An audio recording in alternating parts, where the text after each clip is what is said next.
सत्यार्थ प्रकाश को आधार मानते हुए, आधार बनाते हुए वैदिक सिद्धांत ज्ञान, क्योंकि यह पूरी दुनिया, इस दुनिया में रहने वाला प्रत्येक व्यक्ति, उसकी एक अवधारणा होती है। वह अवधारणा है जीवन के संदर्भ में, जीवन के विविध अवस्थाओं के संदर्भ में, और अपने जीवन के अतिरेक जो दूसरी जो चीजें हैं जो उससे संबंधित हैं, समाज के संदर्भ में,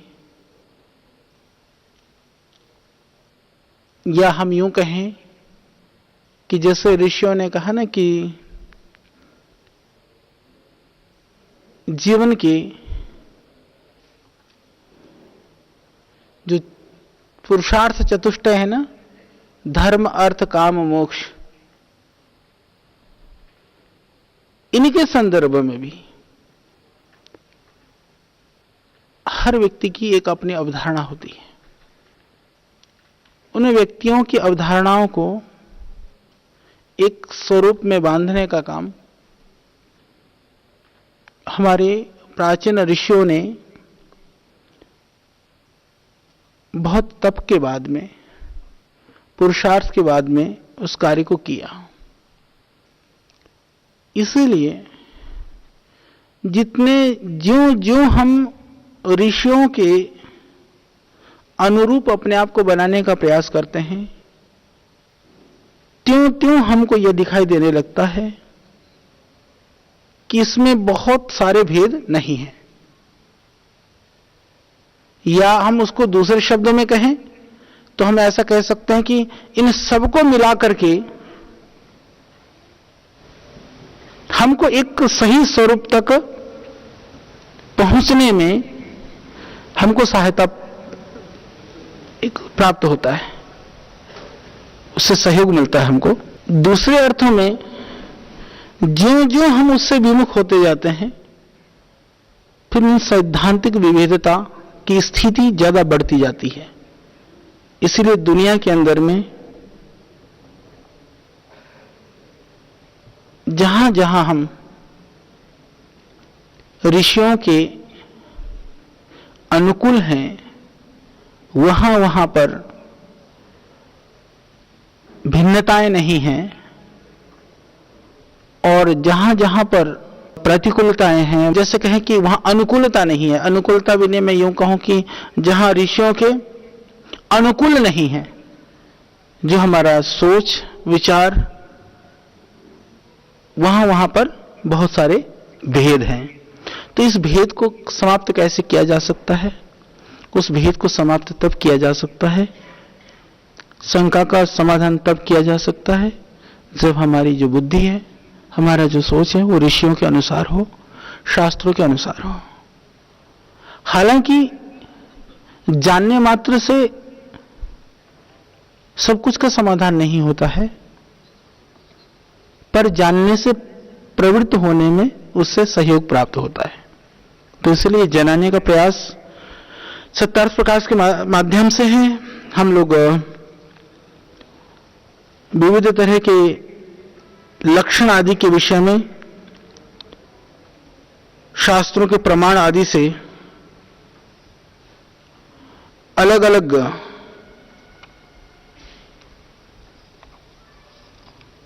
पदार्थों के स्वरूप को हमने जानने का प्रयास किया। उसके विषय में हमने चर्चा की, गुण क्या हैं, पदार्थ क्या हैं। अब ये जो समोल्लास हमारा सत्यार्थ प्रकाश का तीसरा समोल्लास का लास्ट में ऋषि दयानंद पठन पाठन की विधि के विषय में लिखते हैं। तो पठन पाठन विधि के विषय में, क्योंकि आप सौभाग्यशाली हैं, सभी लोग ऋषि दयानंद के अनुसार जो पठन पाठन की विधि है उसके अनुसार ज्यादातर व्याकरण आदि ग्रंथों को आप पढ़ रहे हैं।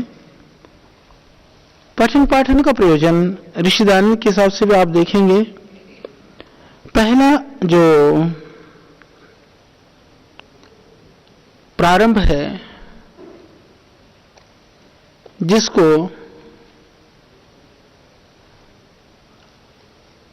वर्णोच्चारण शिक्षा भी हम कहते हैं, ऋषि दयानंद ने उस ग्रंथ को लिखा। बहुत छोटा सा ग्रंथ है,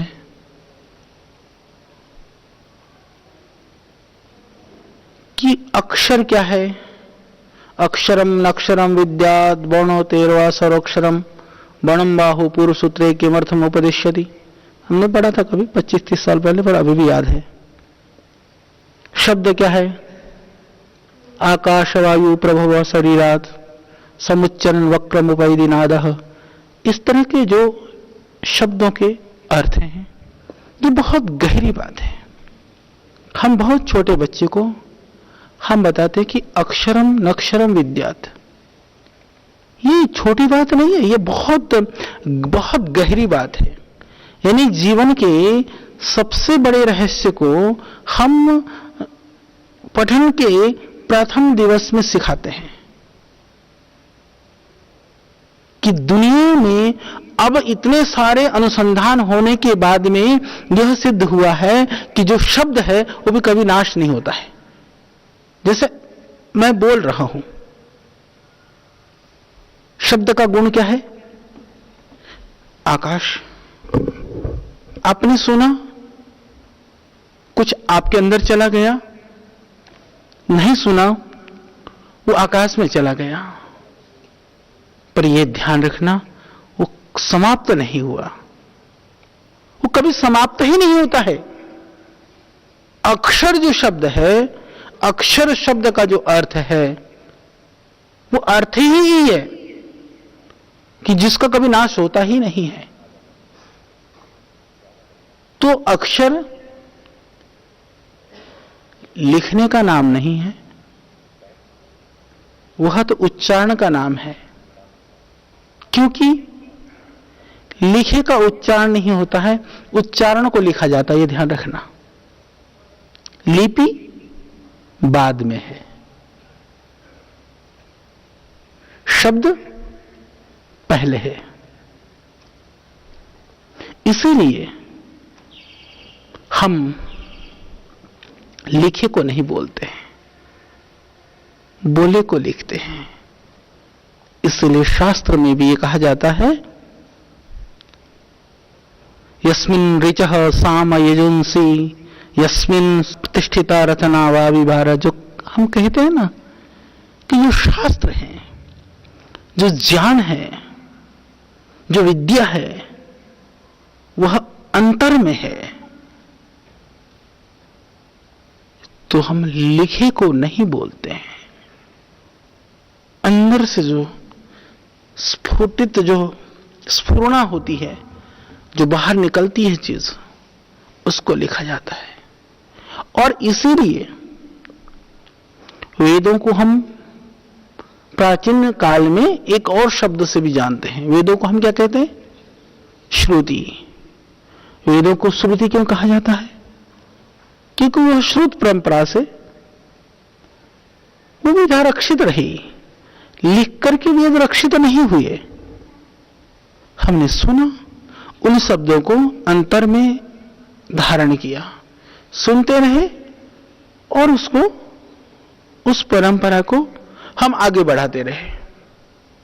उसका नाम इसलिए वेदों को हम श्रुति भी कहते हैं, उसको श्रुति परंपरा भी कहा जाता है। इसलिए अक्षरम नक्षरम विद्यात, कि जो अक्षर है वह कभी नाश को प्राप्त नहीं होता है। इतनी सी बात को हमारे ऋषियों ने आज से लाखों लाखों वर्ष पहले ही कहा था, और आज आधुनिक वैज्ञानिक विविध अनुसंधान के बाद में वो ये कहते हैं कि जो शब्द है वह कभी नष्ट नहीं होता है। और ऐसे यंत्रों का आविष्कार भी हुआ है जो विविध तरह के शब्द जो आकाश में गुंजायमान है, उन शब्दों को कैच करने का भी प्रयास हो रहा है। ये काम चल रहा है। कितना सफल होंगे, कितना काम हो चुका है, इस विषय में बहुत स्पष्टता से हम नहीं कह पाएंगे, पर हमको यह पता है कि इस विषय में बहुत काम हुआ है। और आज का जो साइंस है वो इस बात को मानता है कि शब्द जो है, वह जो अक्षर है, वो अक्षर कभी वो नाशवान नहीं है। तो यह विद्या, हमारे शास्त्र कितने गहरे हैं, हर शास्त्र की हर गहराई उस शब्द के अंदर वो चीजें छिपी हुई है। तो अक्षर का अर्थ ही हो जो कभी नाश नहीं होता है। इससे सुंदर कोई परिभाषा या उसका कोई सुंदर अर्थ नहीं हो सकता है। तो आकाश वायु प्रभव शरीरात कि शब्द का जो अक्षर का निर्माण कैसे होता है आपको पता होगा। सिर्फ और सिर्फ भारतवर्ष में भी उच्चारण की अलग अलग विधाएं हैं। दक्षिण में कुछ शब्दों को अलग तरह से बोला जाता है, बंगाल साइड में अलग तरह से बोला जाता है, बिहार में अलग से बोलते हैं, गुजरात में अलग से बोलते हैं। तो वो शब्द में परंपरा में कुछ हमारे यहां त्रुटियां आ गई। बिहार में तो जैसे महाराष्ट्र या आप गुजरात में जाइएगा तो जो कृष्ण को कृष्ण बोलेंगे, क्री को री, उसको रू हो जाता है। उधर जाते हैं तो सा को खा बोलते हैं। बंगाल में जाते हो तो आ को ऐसा करके उच्चारण होता है थोड़ा सा। तो वो एक प्रोनाउंसिएशन में तो, पर फिर भी मैं आपको ये बता दूं, ये विचित्र बात है, चाइनीज लोग पता है तुमको र नहीं बोल सकते हैं, और चाइनीज एक आदमी के नाम में र भी नहीं होता है, बोल ही नहीं सकते। जैसे मेरे को याद है, हमारे एक दिल्ली में परिचित सज्जन है, उनका लड़का हुई चाइना में ही बिजनेस करता है, वो चाइनीज लड़की से शादी करी, परिवार उधर ही बसा है उसका, आता उसका नाम था सुधीर। तो चाइनीज में क्या नाम रखा होगा उसको बताना? सुधिया। हाँ, उसका नाम सुधिया है। तो ये जो विधा है, आप ये समझिए कि हम परमात्मा के नजदीक है। जैसे हम कहते हैं ना, संस्कृत भाषा वह देववाणी है। क्यों? क्योंकि वह परमात्मा के द्वारा मनुष्य को सृष्टि के प्रारंभ से ही मनुष्य के जीवन को उन्नत बनाने के लिए, जीवन में कुछ सीखने के लिए जो दी हुई वाणी है, वो देववाणी है। संस्कृत हम उसको कहते हैं। बाकी अन्यत्र आप दूसरी भाषाओं में देखोगे, इतना ही नहीं, दूसरे देशों में देखोगे। अब अंग्रेजी के जो वर्णों का आप उच्चारण देखेंगे, वहां पर ना तो होता है, ना नहीं होता, द तो होता है, ड नहीं होता है, ता तो होता है, ट नहीं होता है। वो कर नहीं सकते, वो अलग नहीं कर सकते। यदि आप उच्चारण कराएंगे, उनको बोलो ता ठा, फिर बोलोगे टा। जिस साउथ में भी आपको पता है थोड़ा भाषा को होने से, उनको बोलो टेनी तो बोलोगे थेनी। वो डिस्ट्रिक्ट भी ना तेनी डिस्ट्रिक्ट है, क्योंकि वहां भी अभी हम लोग कुछ काम कर रहे हैं। क्यों? क्योंकि भाषा के वो सुधर सकता है। क्यों? क्योंकि हमारी परंपरा में, हमारी जीवा के अंदर वो सामर्थ्य है। यदि हमारी परंपरा के अंदर वो अशुद्धियां या अशुद्ध परंपराएं आ भी गई हों, हम उसको सुधार कर सकते हैं, क्योंकि हमारी जो जीवा है ना उस तरह से बनी हुई है।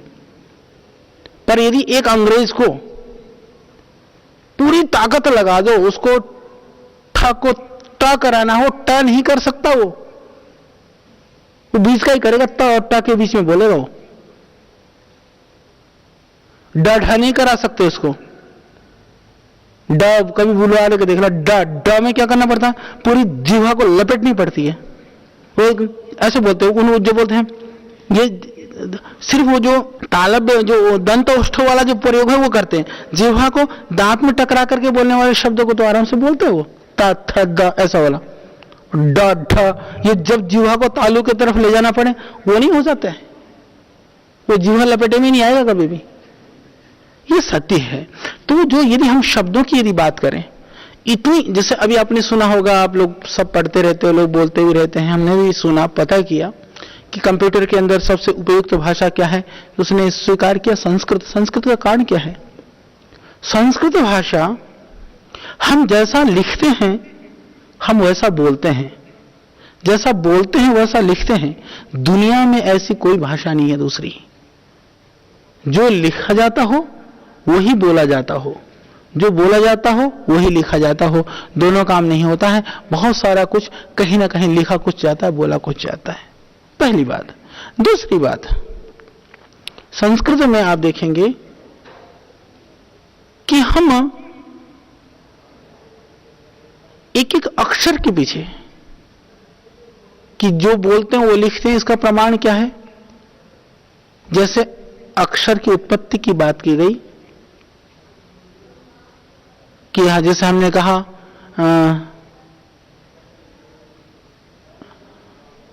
जो वर्गों में हो गया, क वर्ग हो गया, च वर्ग हो गया, ट वर्ग हो गया, त वर्ग हो गया, वर्ग में विभाजन हो गया। कौन से अक्षर कौन से स्थान से, उदतो दंतोष्ठो या अकुह विसर्जनीय कंठा कंठ्या, जितने भी शब्द आप लोग पढ़ चुके, व्याकरण पढ़ रहे हो, इस तरह से शब्दों के उच्चारण का स्थान कि अकुह और विसर्जनीय, अ कु मतलब कवर्ग और ह और विसर्जनीय, ये कहां से बोले जाएंगे? इस तरह के शब्दों का ज्ञान दुनिया की किसी भाषा में संभव नहीं है। अंग्रेज ये नहीं कह सकते हैं कि तुम ए को कहां से बोलोगे, बी को कहां से बोलोगे। वहां ए नहीं होता है, बोलने में ए बोलते हैं ना, लिखने में ए थोड़ी उसका अर्थ होता है, बी का अर्थ बी थोड़ी होता है भाई। बी लिखने में तो यूं बी लिखा जाएगा, यदि बी बोलना हो तो या तो बी आई लिखोगे या बी डबल ई लिखोगे तो ही तो बी होगा। सी लिखना है तो गोल लिख दिया तो बोलने क्या, कोई पूछेगा तो सी, और यदि प्रयोग करना हो तो सी में थोड़ी प्रयोग होगा, वो या तो आधा सा होगा या आधा का होगा। पर संस्कृत में ऐसा नहीं होता है। और जो देवनागरी या संस्कृत निष्ठ भाषाएं हैं उन भाषाओं में भी यह त्रुटि कम होती है। वो परंपरा की त्रुटि में कुछ चीजें आ गई, पर दुनिया में अन्यत्र दूसरी भाषाओं में यह कभी संभव नहीं है। तो यह पठन पाठन की विधि, ऐसे ही कि शब्द कहां से प्रारंभ होता है, दुनिया की कोई भाषा यह नहीं कहती है। नाभि से उठकर के शब्द विविध स्थानों में होता हुआ अक्षर बाहर निकलता है, वह वर्णत्वम आगच्छति स शब्द, कि बाहर जब निकलता है तो वो शब्द बन करके आता है। यह दूसरी भाषा में कोई नहीं कह सकता। तो ये हमारी गहरी परंपरा थी। तो वर्णोच्चारण से लेकर के उन रहस्यों को समझते हुए, भाई ये तो अब पता चला ना पृथ्वी गोल है या ब्रह्मांड भी गोल है।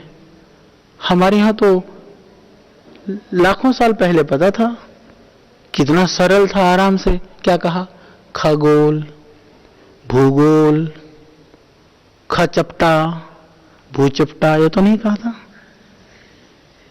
उसमें अर्थ है ना, ऋषियों ने कि जो धरती है वो गोल है, इसीलिए भूगोल, वो पूरी ब्रह्मांड जो है वह भी गोल है, खगोल। ये गहराई आप यदि देखेंगे, उसको समझने का प्रयास करेंगे तो आपको लगेगा सब कुछ, संपूर्ण चीजें अत्यंत वैज्ञानिकता से परिपूर्ण है। और ऋषियों ने उसको सुगम बनाने के लिए उन सारी चीजों को वहीं पर पिरो दिया है। चाहे वो आहार की बात हो, व्यवहार की बात हो, आचरण की बात हो, ज्ञान की बात हो, समझ की बात हो, सब कुछ को बहुत सुगम, सरल, प्रामाणिक और पूरे विज्ञान के साथ में उसको जोड़ने का प्रयास प्राचीन काल में ऋषियों ने किया। वो परंपराएं हम भूलते गए। मैंने पिछली बार भी आपको कहा था, हमारे यहां प्रातः काल उठ करके जल पीने से लेकर के, दंत धावन से लेकर के, शौच आदि क्रिया से लेकर के, वस्त्र धारण से लेकर के, आहार के अंदर ऋतु के अनुसार विविध तरह के मसालों का, सब्जियों का प्रयोग तक, ये सब कुछ विज्ञान से परिपूर्ण था। ऐसी विविधताएं और इतनी विज्ञान कहीं भी नहीं है।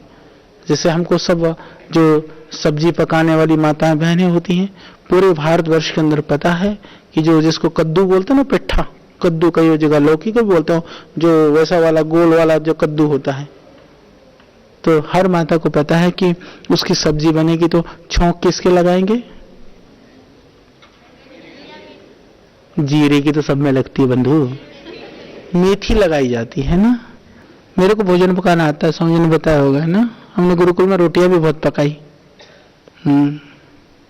हम एक एक आदमी की ड्यूटी होती थी, रसोई में या तो 2 होते थे, करीबन 40-50 आदमियों को भोजन पकाना होता था।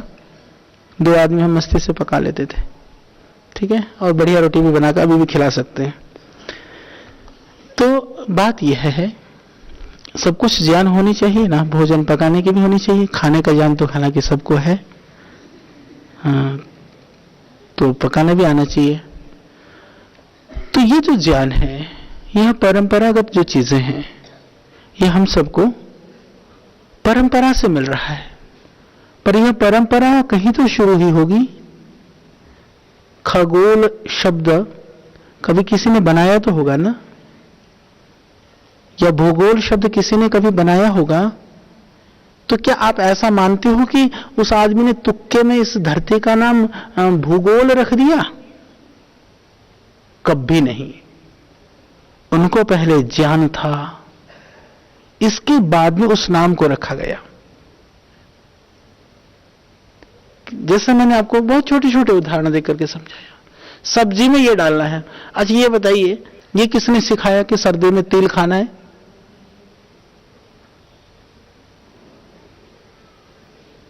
ये कहीं रिसर्च तो किया होगा किसी ने कि हमको गर्मी में क्या खाना है, सर्दी में क्या सेवन करना चाहिए।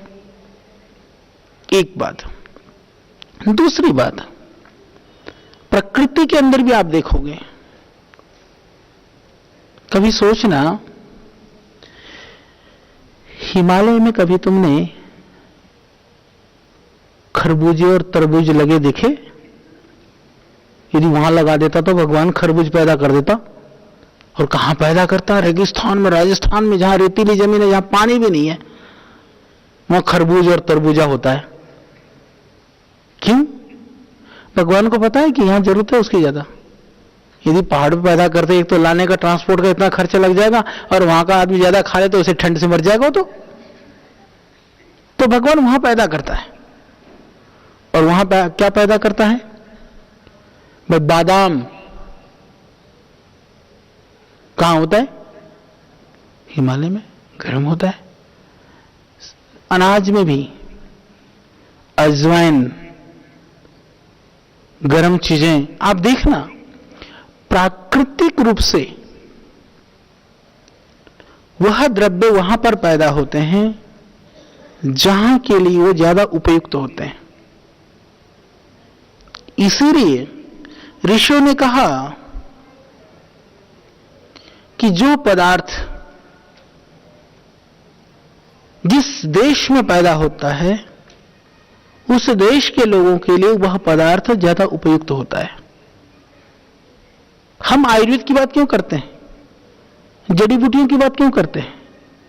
वो इसलिए करते हैं क्योंकि यह आयुर्वेद और जो जड़ी बूटियां हैं, प्राकृतिक रूप से भगवान ने हमारे देश के हवा, पानी और यहाँ की प्रकृति और वातावरण के अनुसार पैदा की हुई है, इसलिए ज्यादा ये उपकारी और उपयुक्त हैं। ये सिंपल सा इसका विज्ञान है।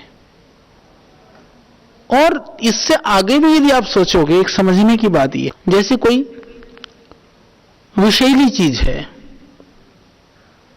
जैसे मान लो आप लोगों को, बहुतों को पता होगा, जैसे पहाड़ पे गए थे तो उस दिन भी, जैसे बिच्छू घास है, वो क्योंकि थोड़ा लगते ही झंझनाहट होती है, फफोले से पड़ते हैं, पर जहां वो है उसके बराबर में आपको ऐसी कोई जड़ी बूटी दिखाई देगी जो उसको आप लगा दोगे तो उसकी जो जलन है शांत हो जाएगी। इस प्रकृति, इस परमात्मा की कृति को आप गहराई से समझने का प्रयास करो। इसके अंदर जो गहराई है, जो विज्ञान है, जो परमात्मा की, जैसे कहते हैं कि हम भगवान को कैसे महसूस करें हैं, इसकी सृष्टि के अंदर जो बुद्धिमत्तापूर्ण ढंग से, जहां हमारी कल्पना और बुद्धि से भी परे, वो इतनी व्यवस्थित रूप से भगवान ने रचना की है, हम कल्पना भी नहीं कर सकते हैं। हमारी बुद्धि वहां तक काम नहीं कर सकती है। छोटी से छोटी चीज में हम उसको प्रयास से समझते हैं चीजों को, तो यह समझ में आता है कि जिस तरह से यह सृष्टि परमात्मा ने पूरी वैज्ञानिकतापूर्ण ढंग से सृष्टि की रचना हुई है, तो उसी पूर्ण वैज्ञानिकता से परमात्मा ने भाषा के रूप में, ज्ञान के रूप में, संस्कृत के रूप में हमको जानने के लिए, सीखने के लिए भाषा प्रदान की। इसलिए हम संस्कृत को देववाणी कहते हैं। तो इसमें इसका मैंने आपको उत्तर दिया कि हम ये क्यों माने कि संस्कृत ही परमात्मा के द्वारा दी हुई वाणी है, क्योंकि वो भाषा है या परमात्मा की जो वाणी है वह संस्कृत है। वो इसलिए क्योंकि वह अत्यंत वैज्ञानिकता पूर्ण है, उसमें कोई त्रुटि नहीं है, उसके अंदर संपूर्णता है, सर्वांगीणता है। ऐसी चीज परमात्मा के बिना दूसरे में कहीं हो नहीं सकती, दूसरा कोई हमको दे नहीं सकता। इसलिए परमात्मा की वाणी है। यह शक्ति, यह सामर्थ्य दूसरे भाषाओं में नहीं है, दूसरे किसी परंपरा में नहीं है। सिंपल सी बात है, कोई बहस की बात नहीं है। कोई बैठे तो बैठ सकता है। इस दुनिया के अंदर हजारों बोलियां बोली जाती हैं, भाषाएं भी 1200 से ज्यादा भाषाएं हैं, और जो प्रमुख भाषाएं हैं दुनिया में, ऐसी भी 200-250 भाषाएं हैं। उन सारी भाषाओं को लेकर के आप बैठिए, वो जो 1200-1300 भाषाएं उनको लेकर के बैठिए, तो आपको दिखेगा कि वहां कहीं ना कहीं कमियां हैं, कहीं ना कहीं त्रुटियां हैं। यह तो हुई कि भाषा कौन सी परमात्मा की है, तो वह उसको समझने के लिए, पर इसकी यदि मैं आगे की बात कहूं, हम संस्कृत भाषा को सभी भाषाओं की जननी मानते हैं। सभी जितने भी जो दुनिया के अंदर जो भी बोलियां, जितनी भी भाषाएं बोली जाती हैं, या जो भी जिनको भी जानते हैं, उसका मूल आधार संस्कृत है। इसके लिए मैं आपकी जानकारी के लिए बता दूं, क्योंकि जितने भी ये जो बाइबल आदि लिखे गए हैं ना, ये हिब्रू भाषा में लिखे गए हैं, और जो कुरान है वो भी हिब्रू में ही है। और हिब्रू भाषा के अंदर अभी मैं कुछ काम कर रहा हूं, बहुत सारे शब्द संस्कृत से लिए गए हैं। यानी हिब्रू भाषा की जननी भी संस्कृत है, यह प्रमाणित हो चुका है। और एक मैंने ढूंढा तो कुछ मेरे को रिसर्च पेपर भी मिल गए हैं, और यह बात भारतीय विद्वान नहीं, विदेश के उस कंट्री के लोग कह रहे हैं, जिनके अंदर संस्कृत को लेकर के एक पक्षपातपूर्ण नजरिया है। वो लोग भी इस बात को स्वीकार कर रहे हैं कि नहीं, संस्कृत तो हमारी भी मां है। तो बहुत काम करने की आवश्यकता है। आप लोगों से भी हम ये बहुत आशा करते हैं। मेरे मन में बहुत भावनाएं हैं। श्रद्धेय स्वामी जी पूरी संस्था को लेकर के, पूरे देश को लेकर के, पूरी दुनिया के अंदर बड़ा काम करने को लेकर के सोचते हैं। बड़े बड़े काम आपको करना है, पर हमारी सोच तो ये छोटी छोटी बातों में बड़ी बड़ी बातें हैं, छोटी छोटी चीजों में बहुत बड़ी बड़ी बातें हैं। एक व्यक्ति आप में से तैयार हो जाए कि मुझे भाषा के ऊपर काम करना है, सब स्वीकार करते हैं, सब मानते हैं, पर मां तो हमारी है, संस्कृत भाषा तो हमारी है। तो दूसरे लोग अनुसंधान कर रहे हैं, दूसरे कह देते कि नासा के वैज्ञानिक परीक्षण करके कहते हैं कि संस्कृत भाषा बहुत बढ़िया है, कंप्यूटर के लिए उपयुक्त है। क्या इन छोटी छोटी चीजों को हम नहीं कर सकते? हम ये सिद्ध नहीं कर सकते हैं कि संस्कृत सबसे प्राचीन भाषा है? क्या हम इसके लिए 2 रिसर्च आर्टिकल नहीं बना सकते हैं कि संस्कृत भाषा से बाकी भाषाओं की उत्पत्ति है? एक वैदिक आर्य समाज के बहुत अच्छे विद्वान हुए आचार्य रघुनंदन शर्मा जी, पंडित रघुनंदन शर्मा, उनकी पुस्तक है वैदिक संपत्ति, लाइब्रेरी में भी होगी, जरा उठा के पढ़ना, बहुत अच्छी पुस्तक है। और भाषा की जो उन्होंने सिर्फ भाषा नहीं बोली नहीं, उन्होंने तो लिपि तक को भी किस तरह से लिपि जो है, संस्कृत की जो लिपियां हैं देवनागरी लिपि से कैसे भ्रष्ट होती होती दूसरी लिपियां बन गई, उसको भी उन्होंने वैज्ञानिकता और तथ्यपूर्ण ढंग से दिया है।